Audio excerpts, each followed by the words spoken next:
नमस्कार, हमारा उत्तर प्रदेश देख रहे हैं आप और मैं हूं आपके साथ गौरव राजेंद्र। बुलेटिन की शुरुआत करते हैं। फ्रांस के मार्शले में पीएम मोदी को गार्ड ऑफ ऑनर मिला है, जिसकी तस्वीरें आपके टेलीविजन स्क्रीन पर। तस्वीरें देखिए आप, जो है मार्शले से जो है ये पीएम मोदी को जहां सम्मान मिला है, गार्ड ऑफ ऑनर दिया गया, और जिसकी झलक जो है आपके टेलीविजन स्क्रीन पर पीएम को गार्ड ऑफ ऑनर की झलक आपके टेलीविजन स्क्रीन पर दिखा रहे हैं कि किस तरीके से मार्शले में प्रधानमंत्री नरेंद्र मोदी को सम्मान से नवाजा गया है। गार्ड ऑफ ऑनर प्रधानमंत्री नरेंद्र मोदी को दिया गया। उधर प्रधानमंत्री नरेंद्र मोदी ने पेरिस में भारत फ्रांस सीईओ फोरम का जो है संबोधित किया, और इस दौरान उन्होंने क्या कुछ कहा, आइए आपको सुनाते हैं। इस रूम में मैं एक अद्भुत ऊर्जा, उत्साह और डायनेमिज्म को महसूस कर रहा हूं। ये केवल एक सामान्य बिजनेस इवेंट नहीं है, ये भारत और फ्रांस के बेस्ट बिजनेस माइंड का संगम है। अभी प्रस्तुत की गई सीईओ फोरम की रिपोर्ट का स्वागत है।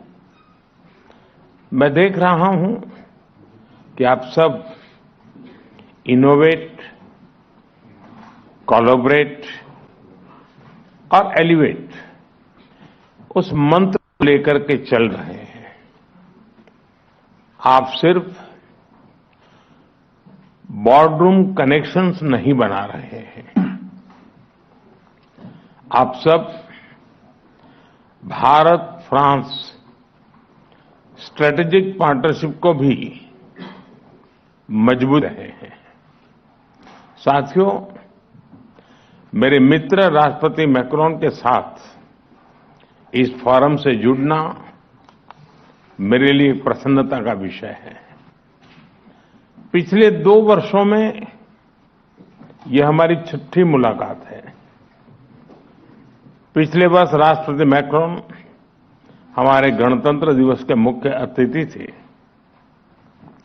आज सुबह हमने साथ में एआई एक्शन समिट को चेयर की। मैं राष्ट्रपति मैक्रोन को इस सफल समिट के लिए हार्दिक बधाई देता हूं। साथियों, भारत और फ्रांस केवल लोकतांत्रिक मूल्यों से ही नहीं जुड़े हैं। हमारी दोस्ती की नींव डीप ट्रस्ट, इनोवेशन, जन कल्याण की भावना पर आधारित है। हमारी साझेदारी केवल दोनों देशों तक ही सीमित नहीं है। हम वैश्विक समस्याओं और चुनौतियों के समाधान में मिलकर सहयोग दे रहे हैं। मेरी पिछली यात्रा के दौरान हमने अपने साझेदारी के लिए 2047 रोड मैप बनाया था। उस पर चलते हुए हम हर क्षेत्र में सहयोग को व्यापक तरीके से आगे बढ़ा रहे हैं। साथियों, आप में से अधिकतर कंपनियां भारत में पहले से मौजूद है। Aerospace, ports, defence, electronics, dairy, chemicals और कंज्यूमर गुड्स जैसे अलग अलग क्षेत्रों में आप सब हैं और काफी एक्टिव है। कई सीईओ से मुझे भारत में भी मिलने का अवसर मिला है। भारत में बीते 1 दशक में जो बदलाव आए हैं उससे आप भली भांति परिचित हैं।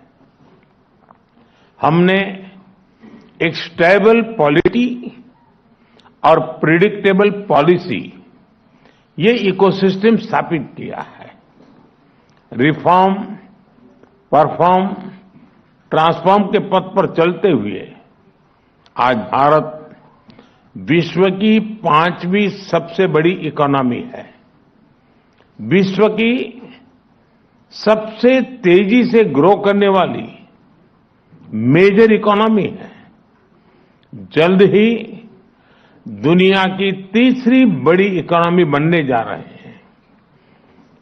भारत की स्किल्ड युवा टैलेंट फैक्ट्री और इनोवेशन स्पिरिट वैश्विक पटल पर हमारी पहचान है।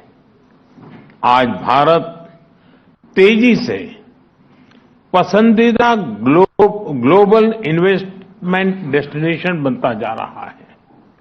हमने भारत में एआई, सेमीकंडक्टर और क्वांटम मिशन लॉन्च किए हैं। डिफेंस में हम make in India and make for the world को प्रोत्साहित कर रहे हैं। आप में से कई लोग इससे जुड़े भी हैं।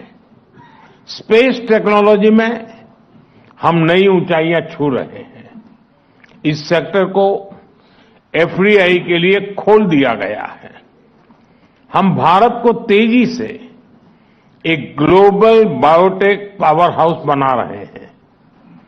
इंफ्रास्ट्रक्चर विकास हमारे लिए प्राथमिकता का विषय है और इस पर हम सालाना $114 बिलियन से अधिक का पब्लिक एक्सपेंडिचर कर रहे हैं। हमने मैसिव स्केल पर रेलवे ट्रैक बिछाए हैं। टेक्नोलॉजी का इस्तेमाल कर रेलवे को मॉडर्नाइज और अपग्रेड कर रहे हैं। 2030 तक 500 गीगावाट के रिन्यूएबल एनर्जी के लक्ष्य की ओर हम तेजी से अग्रसर हैं। इसके लिए हमने सोलर सेल मैन्युफैक्चरिंग को बढ़ावा दिया है। क्रिटिकल मिनरल मिशन भी शुरू किया है। हमने हाइड्रोजन मिशन हाथ में लिया है। इसके लिए इलेक्ट्रोलाइजर मैन्युफैक्चरिंग को बल दिया गया है। 2047 तक हम 100 गीगावाट न्यूक्लियर पावर का लक्ष्य लेकर चल रहे हैं। मुझे बताते हुए खुशी हो रही है कि इस क्षेत्र को प्राइवेट सेक्टर के लिए खोला जा रहा है। हम एसएमआर और एएमआर टेक्नोलॉजी पर फोकस कर रहे हैं। साथियों, आज भारत डाइवर्सिफिकेशन और डी रिस्किंग का सबसे बड़ा केंद्र बनता जा रहा है। कुछ दिन पहले हमारे बजट में न्यू जनरेशन रिफॉर्म्स अंकित किए गए हैं। ईज ऑफ डूइंग बिजनेस के लिए नए कदम उठाए हैं। पिछले कुछ वर्षों में हमने 40,000 से अधिक कंप्लायंसेस को रेशनलाइज किया है। ट्रस्ट बेस्ड इकोनॉमिक गवर्नेंस को आगे बढ़ाने के लिए एक high level committee for regulatory reforms गठित की है। कस्टम रेट स्ट्रक्चर को रेशनलाइज किया है। अंतर्राष्ट्रीय व्यापार को आसान करने के लिए डिजिटल पब्लिक इंफ्रास्ट्रक्चर की मदद से भारत ट्रेड नेट की शुरुआत की जा रही है। ईज ऑफ लिविंग की दिशा में नया सिंप्लीफाइड इनकम टैक्स कोड हम ले आ रहे हैं। नेशनल मैन्युफैक्चरिंग मिशन की घोषणा की है और नए सेक्टर्स जैसे कि इंश्योरेंस सेक्टर को 100% एफडीआई के लिए खोल दिया गया है। इन सब इनिशिएटिव्स को आप जरूर ध्यान से स्टडी करें। मैं आप सबको कहता हूं कि भारत में आने का यही समय है, सही समय है। भारत की प्रगति में सभी की प्रगति जुड़ी है। इसका एक उदाहरण एविएशन क्षेत्र में देखा गया।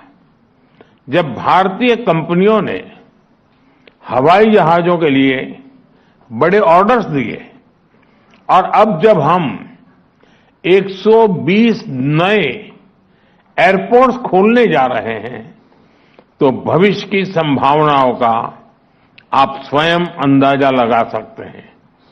साथियों, भारत के 1.4 बिलियन लोगों ने 2047 तक विकसित भारत का संकल्प लिया है।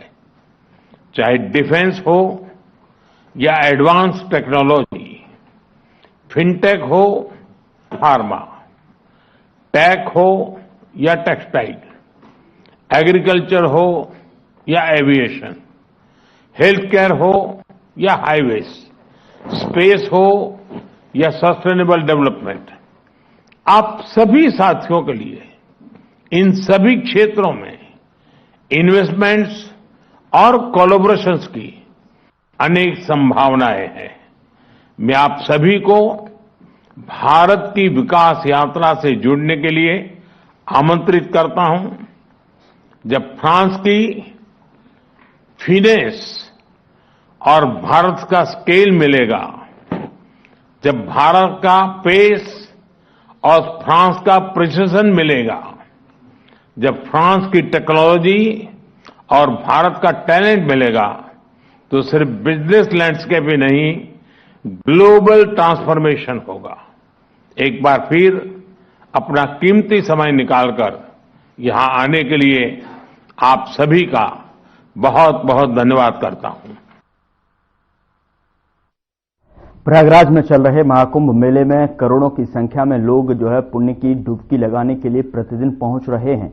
बता दें कि माघी पूर्णिमा के दिन भी जो है करोड़ों की संख्या में श्रद्धालु संगम स्नानों के लिए पहुंच रहे हैं, जिससे सुरक्षा व्यवस्था के लिए सीएम योगी आदित्यनाथ अपने निवास 5 केडी वॉर रूम में सुबह 4 बजे से ही निगरानी कर रहे हैं। बता दें कि सीएम योगी आदित्यनाथ के साथ डीजीपी प्रशांत कुमार, पर्सनल सचिव गृह विभाग और सीएम सचिवालय के अधिकारी भी मौजूद रहे।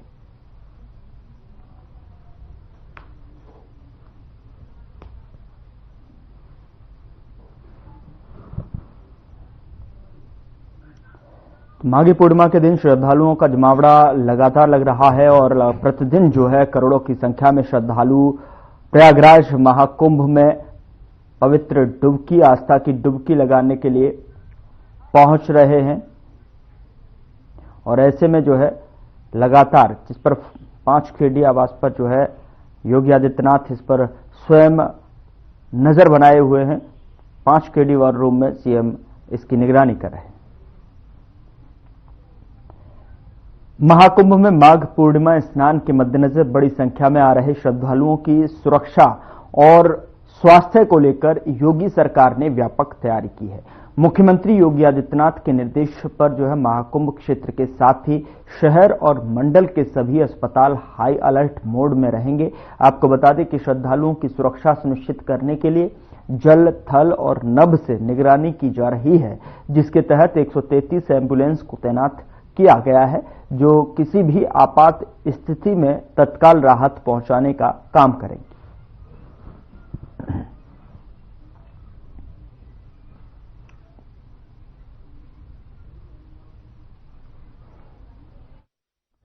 महाकुंभ में माघ पूर्णिमा स्नान के मद्देनजर बड़ी संख्या में आ रहे श्रद्धालुओं की सुरक्षा और स्वास्थ्य को लेकर योगी सरकार ने व्यापक तैयारियां की हुई हैं। आपको बता दें कि सीएम योगी आदित्यनाथ के निर्देश पर महाकुंभ क्षेत्र के साथ ही शहर और मंडल के सभी अस्पताल हाई अलर्ट मोड में एक्टिव रहेंगे।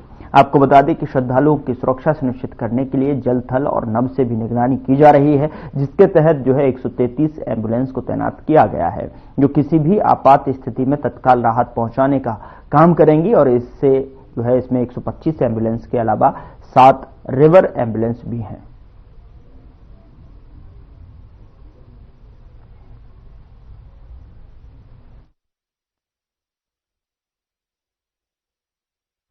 श्री राम जन्मभूमि मंदिर के मुख्य पुजारी सत्येंद्र दास जी महाराज का निधन हो गया है। आपको बता दें कि बुधवार को माघ पूर्णिमा के पवित्र दिन सुबह 7 बजे के लगभग उन्होंने पीजीआई लखनऊ में अंतिम सांस ली है।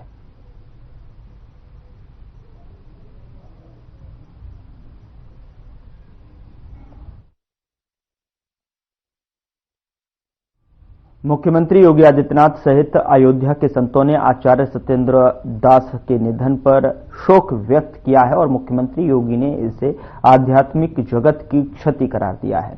श्री राम जन्मभूमि के मुख्य पुजारी आचार्य सत्येंद्र दास के निधन पर आध्यात्म जगत के लोगों ने शोक संवेदना व्यक्त की है।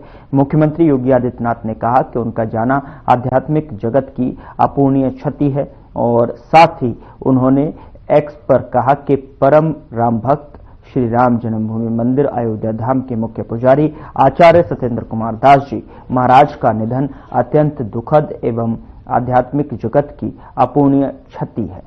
साथ ही विनम्र श्रद्धांजलि प्रभु श्री राम से प्रार्थना है कि दिवंगत पुण्यात्मा को अपने श्री चरणों में स्थान दें तथा शोक संतप्त शिष्यों एवं अनुयायियों को यह अथाह दुख सहन करने की भी शक्ति प्रदान करें।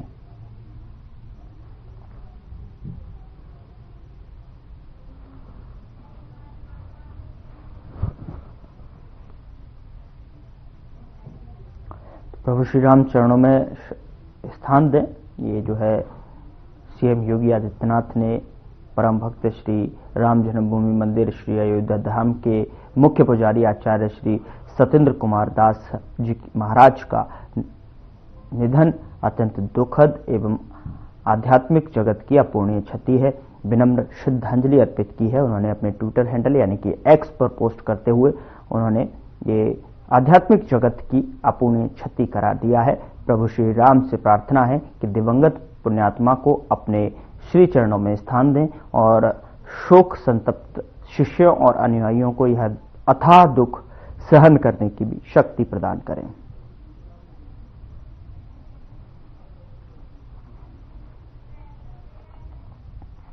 उधर लखनऊ में संत शिरोमणि गुरु रविदास की जयंती के अवसर पर कार्यक्रम का आयोजन किया गया जिसमें मुख्यमंत्री योगी आदित्यनाथ शामिल हुए और आपको बता दें कि और उन्होंने कार्यक्रम को संबोधित भी किया है। बहनों और भाइयों, अपनी कर्म की साधना से सतगुरु रविदास जी महाराज ने सिद्धि की पराकाष्ठा को छुआ था। उन्होंने कर्म को महत्व दिया और उसके लिए उन्होंने कहा सर्व कई ईश्वर जानी के, यानी सर्व को ही ईश्वर जान करके जो पूजे दिन रेन, यानी जो दिन और रात उसको भजन करता है उसी को सिद्धि प्राप्त होती है, वही सफलता प्राप्त कर सकता है। और इसीलिए जब उनके मित्र एक संत ने उनसे कहा काशी में कि चलो गंगा स्नान करके आते हैं, दोनों मित्र थे, नियमित रूप से गंगा स्नान करने जाते थे, लेकिन उन्होंने आकर कहा, उन्होंने कहा कि देखो एक आना ये मेरी तरफ से मां गंगा को भेंट कर देना, मेरे पास आज जूता सीने का काम ज्यादा है, मैं इस काम को निपटाने के बाद ही जा पाऊंगा। और संत रविदास जी नहीं गए, उन्होंने अपने साथी मित्र जो संत थे उनको कहा तुम भी जब स्नान करो तो मेरी तरफ से ये माई को भी ये काना चढ़ा देना। सहयोगी संत गए, स्नान किया, स्नान करने के बाद पूजन का कार्यक्रम बना, उन्होंने पूजा की, अपनी ओर से भेंट चढ़ाया, फिर उन्हें याद आया कि रविदास ने भी तो मुझे कुछ दिया था, उन्होंने उनका आना निकाला और जैसे ही मां गंगा को भेंट किया तब तक मां गंगा ने हाथ उठा करके उसको पकड़ा। वो बहुत अच्छे थे, उन्होंने कहा कि मैं चढ़ा रहा था तब तो नहीं कि अपना मेरा भेंट तो नहीं मां गंगा ने स्वीकार किया, लेकिन रविदास का कैसे? तो उन्होंने वापस आकर के रविदास जी से पूछा, संत रविदास जी से पूछा कि ये कैसे हुआ? उन्होंने तब कहा था कि मन चंगा तो कठोपी में गंगा, यानी मन की शुद्धि आपकी आत्मिक शुद्धि का आधार है, और आत्मिक शुद्धि है तो दुनिया की सभी प्रकार की सिद्धियां आपके पास स्वतः आती हुई दिखाई देती है। और यही संत रविदास ने कहा, उन्होंने आत्मिक शुद्धि पर ध्यान दिया और इसके लिए कर्म की साधना को महत्व दिया। कर्म की साधना, जिसके बारे में हमारे शास्त्र लगातार एक ही प्रेरणा देते हैं, कर्म प्रधान व्यवस्था को सदैव महत्व दिया है। श्रीमद् भगवद गीता भी इसी बात को कहती है, कर्मण्येवाधिकारस्ते मा फलेषु कदाचन। कर्म प्रधान विश्व को राखा, जो जस करहि सो तस फल चाखा।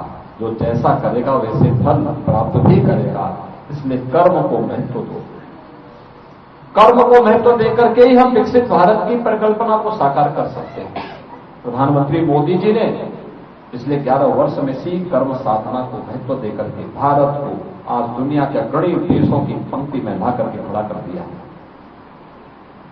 आज का दिन कितना पवित्र है, महाकुंभ का स्नान प्रयागराज में हो रहा है। 13 जनवरी से अब तक पिछले एक महीने में 47 करोड़ से अधिक श्रद्धालु मां गंगा, यमुना और सरस्वती की त्रिवेणी में आस्था की डुबकी लगा चुके हैं। और ये क्रम अभी चलेगा 26 फरवरी का। अनुमान करिए अगले 14 दिन में कितने बड़े पैमाने पर श्रद्धालु बनाएंगे। मैं आज की इस अवसर पर आप सबको हृदय से बधाई देता हूं। संत शिरोमणि सदगुरु रविदास जी महाराज के श्री चरणों में नमन करता हूं और आप सबको इस बात के लिए आश्वस्त करता हूं कि डबल इंजन की भारतीय जनता पार्टी की सरकार है। हमने सदगुरु रविदास जी महाराज की पावन जन्मभूमि सीर गोवर्धन काशी में प्रधानमंत्री मोदी जी के विजन के अनुरूप वहां पे भव्य स्वरूप दे दिया, वहां यात्री विश्रामालय बना दिया। सदगुरु रविदास जी महाराज की भव्य प्रतिमा रखवा दी गई, पार्क का निर्माण कर दिया गया, 4 लेन की कनेक्टिविटी दे दी। यानी 17 के पहले वहां सिंगल लेन की सड़क थी, कोई यात्री विश्रामालय नहीं था, कोई अतिथिशाला नहीं था, कोई भोजनालय नहीं था, कोई बड़ी मूर्ति नहीं थी। आज आप जाएंगे, पार्क नहीं था, कनेक्टिविटी नहीं थी। आज वहां पर 4 लेन के साथ जोड़ दिया गया। आज वहां पर सदगुरु रविदास जी महाराज की भव्य प्रतिमा लगा दी गई, बड़ी भव्य प्रतिमा। पार्क बना दिया गया, 1.5-2 लाख एक साथ श्रद्धालु बैठ सकता है, लंगर चल सकता है। पाकशाला बना दी गई, अन्नपूर्णा भवन बना दिया गया, जिससे इस महापुरुष, इस पूज्य संत की ये जन्मभूमि काशीवासी पाकर के धन्य धन्य है और उसके साथ जुड़ करके देश और दुनिया को हम आकर्षित कर सकें। ऐसे ही महर्षि वाल्मीकि की पावन जन्मभूमि और उनसे जुड़े हुए लालापुर को भी हम लोगों ने किया। वहां पे रोपवे भी हम लोग लेकर जा रहे हैं। ऐसे ही संत तुलसीदास जी का राजापुर, उसके पुनरुद्धार का कार्य, वहां पे सुंदरीकरण का काम चल रहा है। और मुझे बताते हुए प्रसन्नता है, इस प्राचीन मंदिर के भी पुनरुद्धार का कार्य ये डबल इंजन की भाजपा की सरकार करा रही है। 1 करोड़ 6 लाख रुपए दे जा चुके हैं, लेकिन मैं यहां की समिति को आश्वस्त करता हूं, पैसा कम नहीं पड़ेगा, जो भी और आवश्यकता पड़ेगी उतना पैसा और देंगे। लेकिन सदगुरु रविदास जी महाराज की पावन मंदिर और उनसे जुड़े हुए स्थलों के पुनरुद्धार सुंदरीकरण के कार्यक्रम को भरपूर सहयोग करेंगे। आपने आयोजन किया, मुझे अभी तत्काल मैं सुबह से 4 बजे से ही प्रयागराज महाकुंभ के आयोजन को देख रहा था, वहां पे व्यवस्था संबंधी उसमें व्यस्त था। अभी आया हूं, यहां से सीधे मैं बागपत जा रहा हूं। तो मैं इस अवसर पर आपको बधाई देता हूं, अपनी शुभकामनाएं देता हूं। हमारे डिप्टी सीएम ब्रजेश जी, हमारे माननीय विधायकगण, महापौर जी, सभी लोग आपके बीच में हैं। स्वाभाविक रूप से इस पूरे आयोजन को भव्यता के साथ मना करके सद्भावना के साथ, सौहार्दपूर्ण माहौल के साथ, भक्ति भाव के साथ इसे आगे बढ़ाने की आवश्यकता है। आप सबके प्रति मेरी मंगलमय शुभकामनाएं। धन्यवाद। जय हिंद। फिलहाल बुलेटिन में इतना ही। नमस्कार।